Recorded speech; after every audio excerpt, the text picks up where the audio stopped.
नमस्कार साथियों, मैं हरीश प्रकाश सोलंकी प्रकाश क्लासेस के ऑनलाइन प्लेटफॉर्म में आप सबका हार्दिक स्वागत करता हूं। साथियों हम नई एनसीईआरटी की नई सीरीज लेकर आए हैं और इस सीरीज के अंदर हम लेकर आए हैं साथियों कंप्लीट एनसीईआरटी, जो हम 6 से लेकर 12 तक हम कंप्लीट एनसीईआरटी कराएंगे।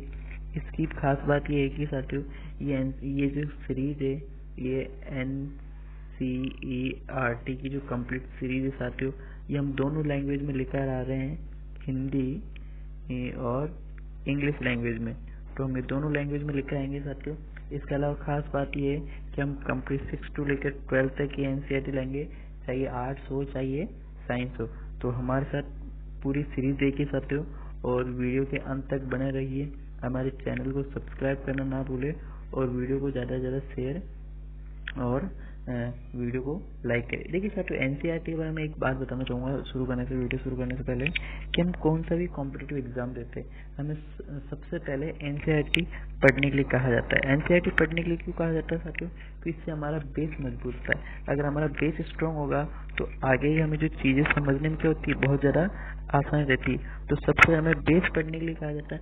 इसके बाद अगर हम यूपीएससी की बात करें, अगर यूपीएससी की बात करें साथियों, तो यूपीएससी में जो मेंस की दृष्टि से हमारी एनसीईआरटी बहुत ज़्यादा इम्पोर्टेंट है। चाहे मेंस ले लीजिए या प्री ले लीजिए, प्री की दृष्टि से भी हमारे एनसीईआरटी बहुत ज़्यादा इम्पोर्टेंट है, क्योंकि जो हमारा मेंस में निबंध लेखन होता है उसकी हमारी जो राइटिंग की जो तैयारी होती है वो एनसीईआरटी से काफ़ी मात्रा में हो जाती है या काफ़ी अच्छी तरह से हो जाती है, जिससे हम अच्छी तरह से निबंध लिख सकते हैं।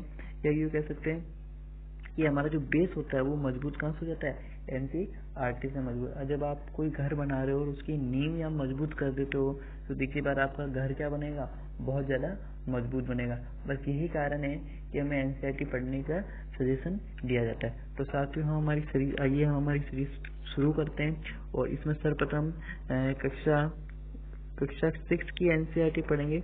और कक्षा 6 के अंदर भी देखिए हमारा जो पहला चैप्टर है क्या, कब और कहाँ कैसे, इसके अंदर पढ़ते हैं कि राशिदा घर बैठकर अखबार पढ़ रही थी, अचानक उसकी निगाह एक सुर्खी पर पड़ी। 100 साल पहले।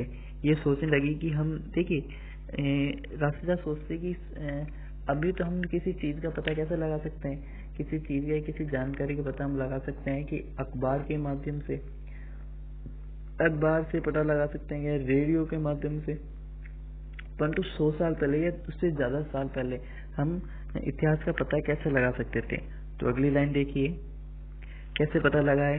तो देखिए क्या यह जानने के लिए कल क्या हुआ तुम रेडियो सुन सकते हो। तो ये हमारे काम की नहीं, केवल इतना है कि हम आगे पढ़ेंगे कि कुछ स्रोत हैं ऐसे जिससे हम इतिहास का पता लगा सकते हैं। आगे देखिए इस चीज़ को पढ़िए और जैसे मैं आपको पॉइंट्स बताता हूँ साथियों, आपको पॉइंट्स नोट करते जाइए, उसी प्रकार आप नोट्स बनाते जाइए। अतीत के बारे में कुछ जानना जा सकता है, जैसे लोग क्या खाते हैं, क्या कपड़े पहनते हैं, किस तरह घर में रहते हैं। आखेट का मतलब होता है शिकार करना साथियों। आखेट का मतलब होता है शिकार करना। कलाकारों या फिर वैज्ञानिकों के जीवन के बारे में जानकारी हासिल कर सकते हैं। इसी में यही नहीं, हम यह भी पता कर सकते हैं कि उस समय बच्चे कौन सा खेल खेलते हैं या कौन सी कहानी सुनते हैं। मतलब ये सारी, मतलब ये अगर ओवरऑल हम बात करें तो इतिहास क्या है, तो अतीत में, या लिख रहा हूँ साथ ऐसे याद लिखिए, अतीत में घटित सभी घटनाओं का अध्ययन करना ही क्या है, इतिहास है साथियों। इसके बाद में हम आगे बात करते हैं। तो देखिए लोग कहाँ रहते हैं, तो देखिए इस चीज को थोड़ा सा करेंगे हम।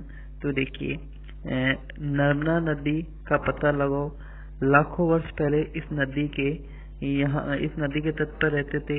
यहाँ रहने वाले आरंभिक लोगों में से कुछ कुशल संग्राहक थे, आसपास के जंगलों में विशाल संपदा से परिचित थे। देखिए मैंने हमको पता है साथियों कि अधिकतर जो सभ्यताएं पहले विकसित होती थी वो कहाँ होती थी, नदी के किनारे होती थी। और यहाँ बताया गया है कि नदी के किनारे जो सभ्यता विकसित हुई उनमें से पुरानी सभ्यताओं में क्या है साथियों, नदी के किनारे सभ्यता। तो सबसे इसमें बताया है कि नर्मदा नदी के किनारे भी क्या हुई थी, एक आरंभिक सभ्यता क्या ये आरंभिक लोगों का क्या सभ्यता विकसित हुई थी, और इस नदी के किनारे रहने वाले लोग क्या थे, कुशल क्या थे, भोजन का संग्रह करने वाले, या यूँ कह सकते हैं भोजन का संग्रह करने वाले थे। इसके बारे में अगर हम और ज्यादा बात करें तो यहाँ के जो लोग थे वो क्या थे, यहाँ की जो नदी वगैरह थे, या यूँ कह सकते हैं यहाँ के जंगलों से भी क्या थे, भलीभांति रूप से परिचित थे। वो क्या करते थे, जानवरों का आखेट मतलब जानवरों का शिकार करते थे, और जंगलों से क्या प्राप्त करते थे, फल फूल पत्तियां वगैरह, ये सारी चीजें प्राप्त करते थे। अगली चीज में देखेंगे साथियों, सबसे पहले हम बात, ये हमारा भारत का नक्शा है, और सबसे पहले बात करेंगे कि भारत के नक्शे को अगर हम इस प्रकार से बांटते हैं, भारत, तो ये हमारा कौन सा क्षेत्र है, ये हमारा उत्तरी क्षेत्र है। कौन सा क्षेत्र है साथियों, ये हमारा उत्तरी क्षेत्र है ना। ये हमारा कौन सा क्षेत्र है, ये हमारा पूर्वी क्षेत्र है साथियों, और ये हमारा दक्षिणी क्षेत्र है, और ये हमारा कौन सा क्षेत्र है, पश्चिमी क्षेत्र साथियों। तो ये हमारा पश्चिमी क्षेत्र है, यहाँ लिख रहा हूँ मैं, ये हमारा पश्चिमी क्षेत्र है। तो अब देखिए साथियों, मेरा कारण क्या है ये आपको बताने का, क्योंकि इस चीज को हम ध्यान रखिए, जो कश्मीर वाला जो क्षेत्र है हमारा, वो कौन सा क्षेत्र है, उत्तरी क्षेत्र, और जो कन्याकुमारी वाला जो क्षेत्र है वो कौन सा क्षेत्र है, वो दक्षिणी क्षेत्र है। और यूँ कह सकते हैं ये इधर जो म्यांमार, यूँ कह सकते हैं भूटान म्यांमार वगैरह, ये वाला जो क्षेत्र है ये पूर्वी क्षेत्र है, और राजस्थान वाला जो क्षेत्र है वो क्षेत्र कौन सा हमारा, वो पश्चिमी क्षेत्र है साथियों। तो इसमें सर्वाधिक कंफ्यूजन यही होता है, तो यहाँ कंफ्यूजन ना हो, ये चीज देखिए। तो हमारी अगली लाइन क्या कहती है, तो इस चीज को एक बार पढ़िए, क्या कह रही है, अगर तुम उत्तर पश्चिम की सुलेमान व किस्तर पहाड़ियों का पता लगाओ, तो देखिए सुलेमान और किस्तर पहाड़ियाँ कहाँ है, ये सुलेमान और ये किस्तर पहाड़ियाँ। तो ऐसे लगाओ तो 8000 वर्ष पूर्व, मतलब यहाँ पर 8000 साल पहले, 8000 साल पहले स्त्री व पुरुषों ने सबसे पहले किसकी खेती की? तो हमें क्या पता चलता है कि 8000 साल पहले सुलेमान और किस्तर की पहाड़ियों में क्या की जाती थी, खेती की जाती थी। और सबसे पहले किसकी खेती की गई? गेहूं की खेती की गई। और दूसरे नंबर पर किसकी खेती की गई? जौ की खेती की गई। किसकी खेती की गई? गेहूं और जौ की खेती गई है। इसके अलावा हमें यहाँ से और क्या जानकारी मिलती है कि यहाँ के जो लोग थे वो क्या थे? पशुपालक थे। क्या थे साथियों? यहाँ के लोग पशुपालक भी थे, मतलब पशुओं को पालते भी थे। और हमें क्या क्या जानकारी मिलती है कि पशुपालन में क्या क्या पालते थे? पशुपालन सबसे पहले भेड़, दूसरा बकरी और गाय और बैल, ये चीजें या ये जानवर लोग यहाँ पालते थे। इसके बाद में और हम बात करें, अगर आगे और बात करें कि उत्तर पूर्व, ये हमारा उत्तर और ये हमारा पूर्व। उत्तर पूर्व में मध्य का गोरा, तो देखिए गोरा, और मध्य भारत में विंध्य पहाड़ियाँ। तो ये देखिए ये विंध्य की पहाड़ियाँ यहाँ आ जाती है, और गोरा जो पहाड़ी होती है, गोरा की पहाड़ियाँ यहाँ आ जाती है। यहाँ भी क्या होता है? यहाँ पर भी कृषि का विकास हुआ था। परंतु हमें यहाँ से ये जानकारी मिलती है, यहाँ जो कृषि का विकास हुआ तो यहाँ क्या बोया गया था? यहाँ चावल बोया गया था। तो सवाल आता है कि सबसे पहले चावल किस क्षेत्र में बोया गया था? तो सबसे पहले चावल विंध्य की पहाड़ियाँ, या यूँ कैसे, ये विंध्य की पहाड़ियाँ, गोरा की पहाड़ियों में सर्वप्रथम क्या बोया गया था? चावल बोया गया था। इसके बारे में हम थोड़ा सा और आगे बात करते हैं साथियों। तो अगली चीज देखिए सिंधु घाटी में इसकी सहायक नदियों का पता लगाइए। तो अगली चीज देखिए, सिंधु घाटी व इसकी सहायक नदियों का पता लगाइए। सहायक नदियाँ किन्हें कहते हैं? जो एक बड़ी नदी, मतलब देखिए मानिए ये कोई बड़ी नदी है ना, और ये किसी सागर या समुद्र में जाकर मिल रही है। तो देखिए इस नदी में मिलने वाली छोटी छोटी जो नदियाँ होती है, इन नदियों को क्या कहा जाता है? सहायक नदियाँ। क्या कहा जाता है? इन नदियों को सहायक नदी कहा जाता है साथियों। तो इस चीज को आगे देखिए, सहायक नदी कहा जाता है। 4700 वर्ष पूर्व इन नदियों के किनारे प्रारंभिक नगर फले फूले थे। तो मतलब करीब 4700 साल पहले इन नदियों के किनारे क्या होते थे? मैंने बताया था जहाँ सबसे सर्वाधिक नदी होगी वहीं पर क्या होगा? नगरों का विकास होगा। क्यों होगा नगरों का विकास? क्यों? नदी के पास उनको सब क्या मिल जाएगा? पानी मिल जाएगा। दूसरी वहाँ की जो जमीन होगी वो क्या होगी? उपजाऊ होगी। और दिखती बात है नदी के पास में तो क्या मिल जाएगा? भोजन के सर्वाधिक संसाधन मिल जाएंगे। तो बस एक जो जीवन व्यापन के लिए क्या चाहिए? कृषि हो रही है, उनको पानी मिल रहा है, उनको भोजन मिल रहा है। तो बस वो कहता है इसको लगा डाला तो लाइफ जिंगाला, तो नदी के सहारे क्या होती है, लाइफ जिंगालाला हो जाती। तो बस तो इसी को हम आगे देखते हैं कि सहायक नदियां। तो इस चीज में देखिए हम मैप की बात करते हैं, तो मैप में देखिए कि देखिए ये सिंधु घाट, ये सिंधु नदी है ना, इसकी सहायक नदी कौन सी है, झेलम नदी। ये देखिए इस चीज को देखिए, तो थोड़ा सा हम इसको जूम कर लेते हैं जिससे आपको साफ दिख जाए। ये देखिए ये हमारी सिंधु नदी है, ठीक है। तो इस कौन कौन सी, एक तो ये नदी जा रही है झेलम नदी, ये जा रही है चिनाब नदी, ये जा रही है रावी नदी, ये जा रही है सतलज नदी और ये जा रही है व्यास नदी। तो सवाल पूछा जाता है कि सिंधु नदी की सहायक नदी कौन सी है, तो पहला कौन सी है, झेलम नदी। दूसरी कौन सी है, चिनाब नदी, तीसरा कौन सी है, रावी नदी। चौथा कौन सी है, सतलज नदी। और पांचवी कौन सी है, व्यास नदी। ये नदियां कौन कौन सी है, यही सारी नदियां क्या है, इसकी सहायक नदी। और मैं बता चुका हूँ कि सिंधु नदी के पास ही क्या विकसित हुई थी, सिंधु घाटी सभ्यता। इसी को हम क्या कहते हैं, प्रारंभिक सभ्यता के नाम से जानते हैं। इसको हम क्या कहते हैं, सिंधु घाटी सभ्यता। तो जो सभ्यता विकसित हुई है, जितनी प्रकार की सभ्यता विकसित हुई है दुनिया के अंदर, वो कहाँ, वो किसी न किसी नदी के किनारे विकसित हुई है। तो इस बात का विशेष ध्यान रखना। आगे हम वापस देखते हैं इसी चीज को, आगे देखते हैं कि गंगा व इसकी सहायक, देखिए इसी चीज को हम आगे देखेंगे कि गंगा तथा इसकी सहायक नदी सोन का पता लगाओ। गंगा दक्षिण में इन नदियों के आसपास सिर्फ प्राचीन मध्य बिहार माना जाता है जो शक्तिशाली साम्राज्य था। तो ये लाइन भी आपका एमपी, तो इस चीज को एक बार वापस देखेंगे इसी मैप में। ये मैप्स के द्वारा पढ़ेंगे ना, तो इसके हमारे दो फायदे होते हैं। यूपीएससी में मेंस में अगर हमारे पास ऑप्शनल होता है, इससे हमारा मैपिंग का जो काम है वो भी हमारे क्या होता है, कंप्लीट होता है। और हमारा मैपिंग भी कंप्लीट हो जाता है, इससे हमको आइडिया होता जाता है कि कौन सा क्षेत्र कहाँ। तो देखिए ये क्या है, ये है हमारी गंगा नदी है। गंगा नदी कहाँ जाकर मिलती है, गंगा नदी मिलती है बंगाल की खाड़ी में जाकर मिलती है। देखिए ये गंगा नदी आ रही है और ये गंगा नदी कहाँ जाकर मिल रही है, बंगाल की खाड़ी में मिल रही है। अब देखिए इसमें क्या क्या बताया गया कि गंगा नदी की सहायक नदी कौन सी, एक तो सोन नदी है, यमुना नदी है, जमुना नदी है, चंबल नदी है। ये क्या है, इसकी सहायक नदी है। और देखिए इस नदी के किनारे क्या होता है, बिहार प्लस झारखंड को मिला के एक नया राज्य बना था। कौन सा, मगध। कौन सा राज्य बना था, मगध राज्य बना था। और इसकी जो राजधानी थी मगध की, वो है पाटलिपुत्र। मगध की राजधानी कौन सी थी, पाटलिपुत्र मगध की राजधानी होती है। और इस पाटलिपुत्र को हम वर्तमान में किस नाम से जानते हैं, पटना के नाम से जानते हैं। और जैसा कि इसी में लिखा हुआ है कि ये जो था पाटलिपुत्र, ये मगध क्या था, सबसे शक्तिशाली साम्राज्यों में से एक था। ठीक है, तो आगे हम देखेंगे।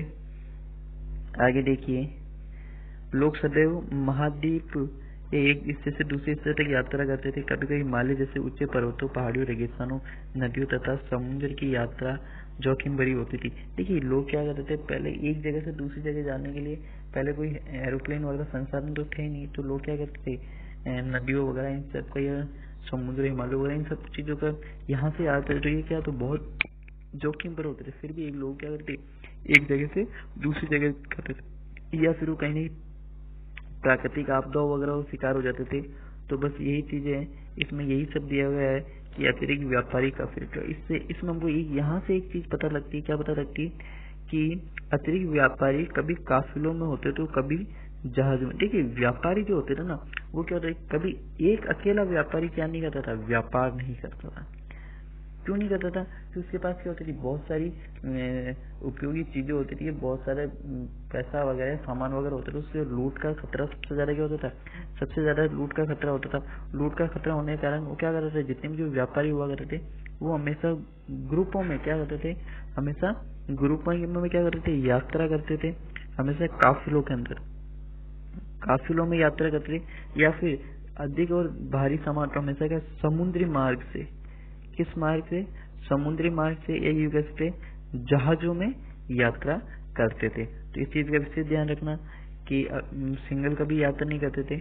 और धार्मिक गुरु लोगों को शिक्षा सलाह देते हुए एक गांव से दूसरे गांव या कस्बे वगैरह में जाते करते थे, रोचक स्थान की खोज करते थे। तो वो चीज ये अपने लिए इम्पोर्टेंट नहीं है, अपने लिए इम्पोर्टेंट ये चीज है। तो इस चीज को देखिए हम किस भारत या हम एशिया के दक्षिण वाले हिस्से में, तो दक्षिण वाले हिस्से में कौन कौन से देश आते हैं, तो आधुनिक भारत, पाकिस्तान, बांग्लादेश, भूटान, नेपाल, श्रीलंका, अफगानिस्तान, ईरान, चीन, म्यांमार, और ये जो सारी चीजें हैं ये क्या आते हैं, ये दक्षिण एशिया में आते हैं। और देखिए दक्षिण एशिया है तो एक महाद्वीप का हिस्सा, परंतु क्या है बहुत विशाल है, और विशाल होने के कारण क्या है समुद्र है, पहाड़ी है, पर्वतों से में क्या बटा हुआ है, इस कारण इसको क्या नाम दिया गया है, उप महाद्वीप नाम गया है। क्या नाम दिया गया है, उप महाद्वीप नाम। क्यों दिया गया है कि ये है तो एक महाद्वीप का हिस्सा, परंतु क्या बहुत इसकी विशालता बहुत ज्यादा है और अलग अलग समुद्री पहाड़ियों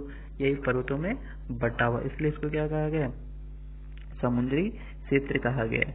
इसके बाद में देखिए साथियों प्रकाश क्लासेस जो है वो वर्तमान में सिविल सर्विसेज में IAS, RS और PSI SI की तैयारी करवाता है, और इसमें जो टॉप फैकल्टीज होती है उनके द्वारा ऑफलाइन क्लासेज में तैयारी करवाता है ये। इसके बारे में आगे हम देखिए तो इसी के बारे में अगर बात करें तो कई 100 वर्षों पहले लोग पत्थर को तराशने, रचना करने, भोजन के नए नए तरीकों से विचार। देखिए क्या होता था पुराने टाइम में कि कैसे लोग किस प्रकार ये कह सकते हैं कि क्या उनके पास कुछ काम नहीं होता था तो क्या करते थे, लोग पत्थरों को तराशते थे, नए नए संगीत की रचना करते थे, नए नए भोजन वगैरह बनाते थे।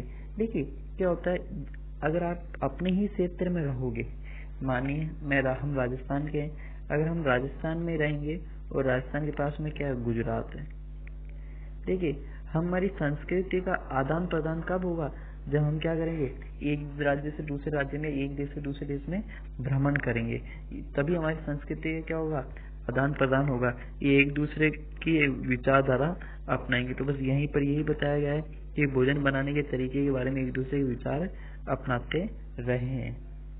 देखिए इसके बाद में एक चीज देखिए, पहले हम यहाँ पढ़ लेते हैं फिर आपको उस मैप के द्वारा समझेंगे। अपने देश के लिए हमारे प्राय इंडिया या भारत जैसे नामों का प्रयोग किया जाता है। इंडिया शब्द इंडस से निकला है। देखिए इंडिया जो शब्द है वो कहाँ से निकला है, इंडस से निकला है। किससे निकला है, इंडिया शब्द इंडस से निकला है। और इस इंडस का मतलब होता है संस्कृत भाषा में, किस भाषा में, संस्कृत भाषा में इस इंडस का मतलब होता है सिंधु। क्या मतलब होता है इसका, सिंधु। ईरान और यूनान का पता लगाइए लगभग 25,000 वर्ष पूर्व। देखिए एक बार हम मैपिंग में वापस आते हैं, आपको समझ में आ जाएगा, फिर हम उस चीज को पढ़ेंगे। आपको उसको इतना पढ़ने की जरूरत नहीं है, मैं आपको शॉर्ट में ये सारी चीज समझा देता हूँ। तो देखिए ये हमारी क्या है, ये हमारी सिंधु नदी है, मान लीजिए हमारी सिंधु नदी है, ठीक है। सिंधु नदी के क्या होते थे, जितने भी जो फ्रांसीसी या ईरानी जो इधर का जो क्षेत्र है, इधर ही आता है ईरान। तो ईरान जो भाषा होती है, ईरानी जो भाषा होती है, उसमें सह शब्द का क्या नहीं किया जाता है, उच्चारण नहीं किया जाता है। तो ये जो लोग होते थे जो सिंधु नदी को क्या कहते थे, इंदु नदी। क्या कहते थे, इंदु नदी कहते थे, इंदु नदी। और सिंधु नदी के इस तरफ का जो क्षेत्र था इसको ये लोग क्या कहते थे, हिंदुस्तानी। और धीरे धीरे ये शब्द परिवर्तित हुआ, धीरे धीरे इस शब्द का विकास हुआ और इसको क्या कहने लगे वो लोग, या हम यूँ कह सकते हैं हम भारतीय इसको हिंदुस्तानी कहने लगे। तो जो हिंदुस्तान या हिंदुस्तान शब्द किससे निकला है, वो से सिंधु से ही निकला है। तो अब देखिए इस चीज को वापस देखिए, आपको अच्छी तरह समझ में आ जाएगा। देखिए तो इस चीज को आप देखना एक बार, क्या कह रहा है कि ईरानी लगभग सिंधु को इंडोज या इंडोज के नाम से जानते थे। मैंने बताया था कि शब्द का उच्चारण नहीं होता है। इस नदी के पूर्व मतलब इस नदी के जैसे ये सिंधु नदी इधर वाला जो भाग है, इस भाग को इंडिया कहते थे, है ना, इंडिया कहा जाता है। देखिए अब यहाँ से एक IMP चीज, यहाँ से आप अगला पॉइंट लगाना चाहो तो लगाइए। भारत नाम का प्रयोग उत्तर पश्चिम में रहने वाले लोगों का एक समूह में किया। समूह का मतलब जो भरत नाम का जो यूज है, भारत के लिए भरत नाम का यूज है, ये कहाँ किया जाता था? उत्तर और पश्चिम में रहने वाले लोग करते थे। उत्तर पश्चिम में मतलब यू देखिए, ये देखिए क्या करेंगे, ये तो हमारा उत्तर है ना, ये उत्तर है और ये क्या है? पश्चिम। तो इस तरफ के लोग क्या करते थे? भरत नाम का यूज करते थे। और इसकी हमको जानकारी कहाँ से मिलती है? इसकी हमें एक संस्कृत का लगभग प्रारंभिक लेख कृति मानी जाती है करीब कितने साल पुरानी? 3500 वर्ष पुरानी है कि संस्कृत का एक हमें लेख मिलता है। क्या नाम है उसका? ऋग्वेद। ऋग्वेद में हमको ये जानकारी मिलती है कि इस शब्द का प्रयोग कौन करता था। ठीक है, इसके बाद में थोड़ी सी और आगे देखिए इसी चीज को कि हमें जो अतीत की जो जानकारी मिलती है वो हमें किससे मिलती है। तो इधर देखिए, हम लोग जो पुराने टाइम के जो लोग थे वो अतीत को किस प्रकार के संग्रह करके रखते थे। तो इस चीज को पढ़ेंगे कि ये ताड़पत्रों से बनी पांडुलिपियों का एक अलग, देखिए ये जो पुराना जो टाइम था, जो 1000 वर्ष पहले का जो टाइम था, वहाँ किताबें वगैरह नहीं थी। तो वहाँ लोग ताड़ के पत्तों को क्या काट कर उनसे अलग अलग हिस्से कर देते थे कि ताड़ के पत्तों को काट कर उनके अलग अलग हिस्से बना लिए तथा उन हिस्सों को सुखा कर उस पर क्या लिखना प्रारंभ करते थे। या एक हिमालय वाले या ये हिमाचल वाले क्षेत्र में एक पेड़ मिलता था जिसको कहते थे भुर्ज पेड़ या भुर्ज की पेड़ की छाल। इस छाल को सुखाकर भी इससे क्या बनाई जाती थी? पांडुलिपियां बनाई जाती थी। और देखिए ये हमारे सामने ये एक पांडुलिपि है और उस पर लिखना प्रारंभ करते थे। तो ये हमारे सामने एक पांडुलिपि है। इस प्रकार कुछ पांडुलिपि होती है पुराने टाइम की। और पांडुलिपि क्या होती है? पेड़ वगैरह से बनी हुई होती। तो साथी अधिकतर क्या हो जाती थी? ये अधिकतर खराब हो जाती थी। तो हम देखिए अतीत के बारे में कैसे जाने। अतीत के बारे में हमें कई तरह की जानकारी मिलती है। इसका एक तरीका है कि इसको पुस्तकों को पढ़ना लिखना। तो यहाँ से पता चलता है कि हमें जो जानकारी मिलती है हमें किससे मिलती है? पुरानी पुस्तकों से मिलती है। इसकी जानकारी किससे मिलती है? इतिहास की जानकारी पुरानी पुस्तकों या यूं कैसे साहित्यों से। पुस्तक कहना या साहित्य कहना एक ही बात है कि हमें इतिहास की जानकारी की मोटे तौर पर कहाँ मिलती है? पुस्तकों से भी इसकी जानकारी मिलती है। तो देखिए ये पुस्तकें हाथ से लिखी होती थी। इन्हें कारण इन्हें पांडुलिपि कहते हैं। पांडुलिपि मतलब हाथ से लिखित पुस्तकें। अंग्रेजी में पांडुलिपियों के लिए प्रयुक्त होने वाला शब्द है मैन्यूस्क्रिप्ट। क्या क्या कहते हैं इसको? मैन्यूस्क्रिप्ट मतलब हाथ से लिखी हुई चीजें। हाथ, ये मैन्यू का अर्थ होता है हाथ से निकलना, मतलब हाथ से लिखी हुई जो चीजें होती है उनको कहते थे मैन्यूस्क्रिप्ट कहते थे। ये पांडुलिपि प्राय ताड़ पत्रों या हिमालय क्षेत्र में उगने वाले भुर्ज नामक पेड़ की छाल से विशेष तौर पर तरीके से तैयार भोजपत्र पर लिखी मिलती है। तो यहाँ से भी आपका आता है कि जो हमें जो पुराने समय के जो कागज होते थे वो किससे बनते थे? तो ताड़ के पत्तों से ही हिमालय क्षेत्र में उगने वाले भुर्ज नामक पेड़ की छाल से तैयार होते थे। इसके बाद हम देखिए अभी तक हम यहाँ पढ़ रहे थे कि जो इतिहास है इतिहास हमें किससे मिल रहा है? कि केवल जानकारी पुस्तकों से मिल रही। अब देखिए यहाँ से हम पढ़ना प्रारंभ करते हैं कि इतने वर्ष में कीड़े खा जाते हैं। देखिए अब हम भी देखते हैं कि घर में अगर हमारी कोई बुक्स वगैरह होती है और ज़्यादा टाइम तक हम उस पर हाथ वगैरह नहीं लगाते हैं, छेड़ते नहीं है, तो उसमें क्या दीमक पड़ जाती है, कीड़े पड़ जाते हैं, बस उन्हें और क्या नष्ट हो जाती है। फिर ऐसी ही कई पांडुलिपि आज भी उपलब्ध है। प्राय पांडुलिपि मंदिरों विहारों में धार्मिक पुस्तकें, मान्य व्यवहार, राजाओं का जीवन, औषधीय जीवन विज्ञान। और इससे हमको इस चीज से हमको क्या जानकारी, जो साहित्य होते हैं पुस्तक होते हैं कितने प्रकार की होती है। देखिए एक होती है धार्मिक और एक होती है राजाओं के जीवन वगैरह। तो हमें ये क्या होती है? ये दो प्रकार की होती है। कौन सी? धार्मिक और अधार्मिक। कौन सी? धार्मिक जिसमें धर्म से रिलेटेड चीजें होती है जो मंदिरों वगैरह ये, अधार्मिक जिसमें राजाओं वगैरह, औषधियों वगैरह, ये विज्ञान वगैरह इन सब की चीजें होती है। कितने प्रकार की होती है? ये दो प्रकार की होती है, धार्मिक और अधार्मिक। इसके बाद में आगे देखिए हम अभिलेख। देखिए यहाँ तक तो हमारे पास क्या था? साहित्य था। क्या था यहाँ पे हमारे पास? साहित्य। अब यहाँ से क्या प्रारंभ हुआ? हम अभिलेखों का अध्ययन करते हैं। ऐसे पत्थरों अथवा धातु जैसा प्रस्तुत। देखिए क्या होता था? जो राजा महाराजा होते थे वो साहित्यों के अलावा क्या करते थे? बड़े बड़े जो पत्थर होते थे, पत्थरों पर भी क्या खुरेद करिए, उस पत्थरों पर शिल्पकारी करके कलाकारी करवा कर या उत्कीर्ण मतलब खुदवा कर, है ना, क्या करते थे वो लोग? खुदवा कर पत्थरों पे बड़े बड़े शिलालेख, या यूँ कह सकते हैं अपने समय में जो होने वाले जितने भी जो कार्य होते थे, अपने रानियों के नाम वगैरह, ये सारी चीजें पत्थरों पे खुदवाते थे। तो पत्थरों पे खुदवाने की जो चीजें होती है हम उसको दो नाम से जानते हैं। पहला शिलालेख, पहला क्या होता है, पहला होता है अभिलेख, अभिलेख या शिलालेख, शिलालेखों के नाम से जानते हैं। तो बस यही सारी चीज इसमें दी गई है। और इसमें क्या क्या लिखा होता है, अपने किसी युद्ध के बारे में, या अपने द्वारा किए गए किसी कार्य के बारे में, या और भी बहुत सारी चीजों के बारे में लिखवाते थे। इसके बारे में यहाँ से हमको एक जानकारी मिलती है कि वर्तमान में अफगानिस्तान के कंधार से प्राप्त हुआ है। मतलब ये जो अभिलेख है ये कहाँ से प्राप्त हुआ है, ये कितने साल पुराना है, ये कम से कम 2250 वर्ष पुराना है, जो हम अफगानिस्तान में एक जगह है कंधार, यहाँ से प्राप्त हुआ है। और किसका है ये एक अशोक नाम के शासक का था। इससे हमें क्या जानकारी मिलती है कि प्राचीन काल में जो अफगानिस्तान का मतलब अफगानिस्तान भी कहाँ था, हमारे भारत का ही क्या था, एक हिस्सा था। तो इसके बारे में हम और आगे आगे और चीज देखते हैं कि इसके अतिरिक्त अन्य कई वस्तुएं प्रयोग में लाई जाती है। ऐसी वस्तु का अध्ययन करने वाला व्यक्ति पुरातात्विक कहलाता है। देखिए, पुरानी चीजों को ढूंढना, उसे खोजना और उसको पढ़ना, ये पढ़ने वाला जो व्यक्ति हो वो क्या कहलाता है, पुरातत्वविद, क्या कहलाता है, पुरातात्विद कहलाता है। मतलब पुरानी चीजें होती है, इन चीजों को खोजना, इनको पढ़ने वाला क्या पुरातात्विद कहलाता है। पुरातात्विक पत्थरों, ईंटों या विशेष चित्रों की मूर्तियों का अध्ययन करता है।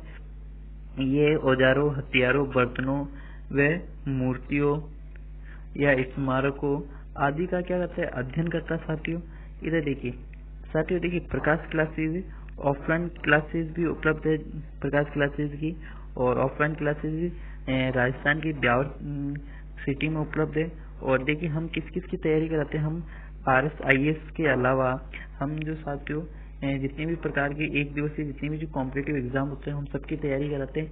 इसके अलावा हम SSC और रेलवे की भी तैयारी करवाते हैं साथियों, और UPSC RPSC की भी तैयारी करवाते हैं साथियों। ठीक है, आगे देखिए, आगे हम पढ़ेंगे। देखिए इसी के बाद हम आगे पढ़ेंगे साथियों कि सिक्के की प्राप्ति को छीन बिन वे खुदाई भी करते हैं। मतलब ये जो पुरातात्विक होते हैं ये क्या होते हैं, ये जगह जगह पर खुदाई करते हैं, जहाँ पर इनको लगता है कि यहाँ पर पुराने अवशेष मिल सके हमको, यहाँ पर खुदाई करते हैं। इसका क्या करते हैं, देखिए अब खुदाई करेंगे तो दिखती पर अगर कोई लकड़ी की चीज होगी वो तो क्या हो जाएगी, खराब हो जाएगी, परंतु उसका जो बुरादा रहेगा वो क्या रहेगा, वो मौजूद रहेगा। तो बुरादे की जांच करके या उनके अवशेषों की जांच करके वो पता लगा लेते हैं कि कितने साल पुरानी है, ये क्या है, इनकी क्या है। इसके बाद में देखिए कुछ चीजें पत्थर की भी होती है, पक्की मिट्टी की होती है, कुछ धातु से भी बनी हुई होती है। वैसे तत्व कठोर जल्दी नष्ट नहीं होती, ये जो चीजें होती है जल्दी नष्ट नहीं होती है। और इनकी जांच करके कार्बन के द्वारा इनकी जांच करके इनका पता लगा लिया जाता है। इसके बाद जो पुरातात्विक होते हैं जानवरों, चिड़ियों, मछलियों की हड्डियां भी ढूंढते हैं। इनसे उन्हें जानने में मदद मिलती है कि अतीत में लोग क्या खाते थे। इन चीजों से भी हमको क्या मिलती है, उनको मदद मिलती है कि लोग क्या खाते थे। इस चीज को देखिए, यह एक प्राचीन नगर के पात्र है। ये क्या, ये जो पात्र है साथियों, ये वाला जो पात्र कितने साल पुराना है, करीब 3700 वर्ष पुराना है। और इधर देखिए ये चांदी के सिक्के हैं साथियों। इससे क्या जानिए, चांदी के सिक्के कितने साल पुराने, करीब 2500 वर्ष पुराने हैं। इससे क्या जानकारी मिलती है कि उस जमाने में सिक्के इस प्रकार के होते थे। या फिर ये कह सकते हैं इन सिक्कों का जो ये आप इनका जो साइज देखिए, ये क्या थोड़ा अटपटा साइज था। तो ये हम सारी चीजें जानकारी किससे मिलती है, ये हमें पुरातात्विक मिलाते हैं। और ठीक है, इसके बाद हम आगे देखिए अन्नदान लकड़ी। देखिए अगर क्या होता था कि अगर उस समय लकड़ी के टुकड़े जले जाते हैं या कुछ भी होता है तो उनकी जो राख होती है उससे भी क्या ये लोग पता लगा लेते हैं कि पुरातात्विक ये कितनी पुरानी है, क्या है क्या नहीं है। तो इन सारी चीजों से पांडुलिपियां अभिलेखों और पुरातात्विक की ज्ञात जानकारी के लिए इतिहासकार प्राय स्रोत शब्द का प्रयोग करते हैं, उन्हें इतिहासकार कहते हैं। देखिए क्या होता है, इस चीज को आप एक बार ढंग से देखिए कि पांडुलिपियां अभिलेखों तथा पुरातात्विक से ज्ञात जानकारियों के लिए इतिहासकार प्राय स्रोत शब्द का प्रयोग करते हैं। देखिए ये जो सारी जानकारी मिलती है ना, इन जानकारी को संग्रह करके इनको लिखना क्रमबद्ध रूप से लिखना या इनको साक्ष्य के आधार पर लिखना, ये काम कौन करते हैं? इतिहासकार करते हैं, इतिहासकार। तो इतिहासकारों का क्या काम होता है? ये जितनी भी जो जानकारी है, इस जानकारी को क्रमबद्ध रूप से लिखना। इसके बाद में हम आगे देखेंगे साथियों कि जो स्रोतों की सहायता, मतलब इन स्रोतों की सहायता से क्या करते हैं? वो जो दीर्घ अतीत का क्या करते हैं? पुनः निर्माण करते हैं। जैसे जैसे उनको चीजें मिलती जाती है वैसे वैसे अतीत का पुनः निर्माण करते हैं। आगे हम देखते हैं साथियों, देखिए हम अब थोड़ा सा और आगे देखेंगे कि लोग क्या करते थे, जो जैसे बड़े बड़े जो शासक हुआ करते थे, वो क्या करते थे? इस चीज का लेखा जोखा रखते थे, हर चीज का लेखा जोखा रखते थे। जैसे हमने रानियों के जीवन के बारे में, अपने व्यापारिक जीवन के बारे में, ये कह सकते हैं, अलग अलग चीजों का लेखा जोखा रखते थे। तो इसमें हमको एक जानकारी क्या मिलती है साथियों, कि आज भी देखिए इस समय देश में अलग अलग व्यापार रीति पालन करते हैं। उदाहरण के अंडमान द्वीप में अधिकांश लोग भोजन मछली पकड़कर शिकार करके या फल फूल संग्रह द्वारा प्राप्त करते हैं। और इसी के विपरीत जो शहरों में होता है, जो साथियों शहरों में क्या करते हैं? लोग अपने खाद्य किस पर निर्भर रहते हैं? दूसरे पे। तो इससे हमको ये जानकारी मिलती है कि अंडमान द्वीप समूह पर अभी भी लोग किस पर? खुद के जीवन शैली पर निर्भर होते हैं, ठीक है। और इससे हमको ये भी जानकारी मिलती है, पुराने टाइम में जो होते थे वो राजाओं का जीवन क्या होता था? अलग होता था, और मजदूरों शिल्पकारों का जीवन क्या होता था? थोड़ा अलग होता था, ठीक है। और इसमें हम थोड़ा सा आगे देखें तो यहाँ देखेंगे जो राजा महाराजा होते थे वो हम अपने हर समय का क्या रखते थे? हिसाब रखते थे। देखिए अब हम थोड़ी तिथि का मतलब समझ लेंगे। ये हमारे इतिहास में इस चीज को जानना बहुत ही क्या है? महत्वपूर्ण है साथियों। तो देखिए ये मानिए, ये जो इसको हम मानते हैं साथियों 0, और इस समय को क्या मानते हैं? ईसा मसीह का जन्म, ईसा मसीह के जन्म मानते हैं। ईसा मसीह के जन्म के बाद का जो क्षेत्र उसको किस नाम से जानते हैं? ईसी या एडी के नाम से जानते हैं। और ईसा मसीह के जन्म से पहले का जो समय है उसे जानते हैं हम ईसा पूर्व के नाम से। ईसा पूर्व के नाम से यही करते हैं बीसी, बिफोर क्राइस्ट, और एडी मतलब एनो डोमिनी। तो इस नाम से हम जानते हैं। मानिए वर्तमान में 2021 चल रहा साथियों, तो ईसा मसीह के जन्म के 2021 साल बाद। और अगर यहाँ माने 500, तो यहाँ क्या कहना सही होगा? ईसा मसीह के जन्म के क्या कहेंगे? कितने साल पहले? ईसा मसीह के जन्म के करीब 500 साल पहले, इसको बीसी कहते हैं साथियों। तो यही सब इसमें लिखा हुआ है। और भारत में जो अभी हम जो वर्तमान में जिस पद्धति से कैलेंडर यूज में लेते हुए है ग्रिगोरियन कैलेंडर, ग्रिगोरियन कैलेंडर लेते हैं। ये किस पर आधारित है?